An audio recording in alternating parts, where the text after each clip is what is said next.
तो दोस्तों मैं आप सभी के लिए एक मज़ेदार हॉरर स्टोरी लेके आ चुका हूँ। तो स्टार्ट करते हैं। मयंक एक मल्टीनेशनल कंपनी में वॉच मैनेजर की जॉब करता था।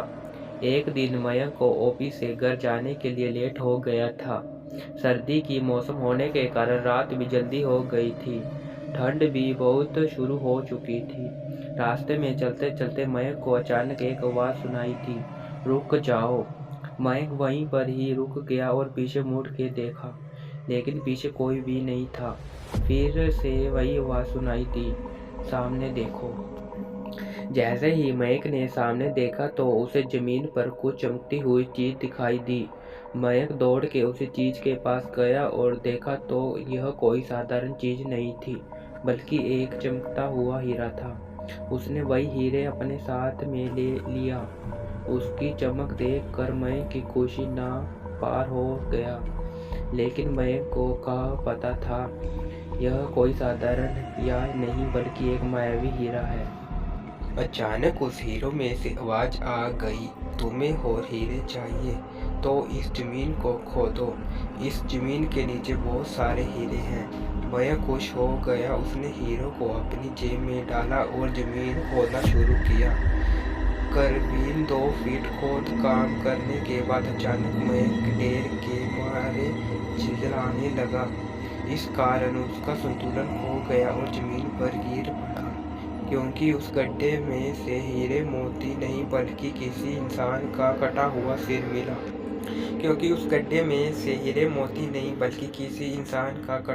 सिर मिला।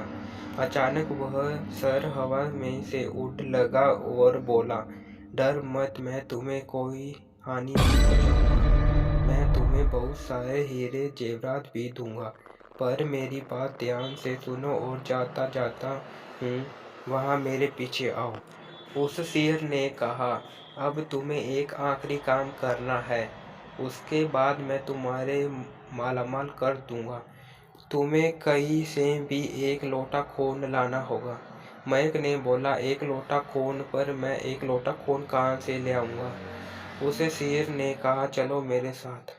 वो डरावने चेहरा मयंक को साथ लेकर थोड़ी दूर पर गया। वहाँ उसे एक इंसान को जाते हुए देखा।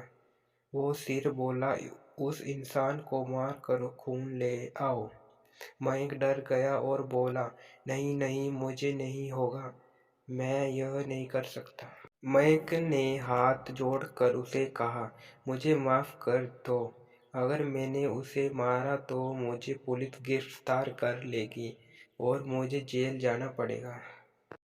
फिर उस शेर ने अपने तंत्र मंत्र की शक्ति से एक छूटे और लोटा प्रकट किया और गुस्से से बोला, अगर तुम मेरा यह काम नहीं करोगे तो मैं तुम्हें पूरे परिवार को मौत के घाट उतार दूंगा। मयंक ने मजबूरी में आकर उस आदमी को मार डाला और खून लेकर सिर कटे के पास गया। फिर वो सिर खून को देखकर बहुत खुश हुआ। बोला, यह खून मेरे शरीर पे डालो। तो फिर उसी सिर के कहने पर मयंक ने खून को उसके शरीर पर डाल दिया। फिर कुछ देर ही वो कटा हुआ सिर उसके शरीर पे जुड़ गया। यह सब देखकर मयंक की हालत अब खराब हो लगी। वो उस भूत को देखकर काफी डर गया। जैसे ही उस भूत ने मांस खाने के लिए आगे बढ़ी कि तुरंत ही उसका सिर दर्द से अलग हो गया। मयंक समझ नहीं पाया कि आखिर यह चमत्कार कैसे हुआ। जब मयंक ने पीछे मुड़कर देखा तो एक अघोरी बाबा खड़े थे। उस अघोरी बाबा ने कहा, जब तुम उस आदमी को मारकर उसका खून ले जा रहे थे तभी मैंने देख लिया था और समझ गया था कि कुछ तो बुरा होने वाला है। इसलिए मैं तुम्हारे पीछे पीछे यहाँ तक चला आया और मैंने अपने मंत्र की शक्ति से उसे भूत को फिर से मार दिया। अब तुम निश्चिंत होकर अपने घर जाओ। अब तुम कोई कोई खतरा नहीं है। आज भी मैं उस बात को याद करता है तो उसकी रूह कांपने लगती है। तो दोस्तों, आपको ये कहानी कैसी लगी कमेंट में करके ज़रूर बताएं।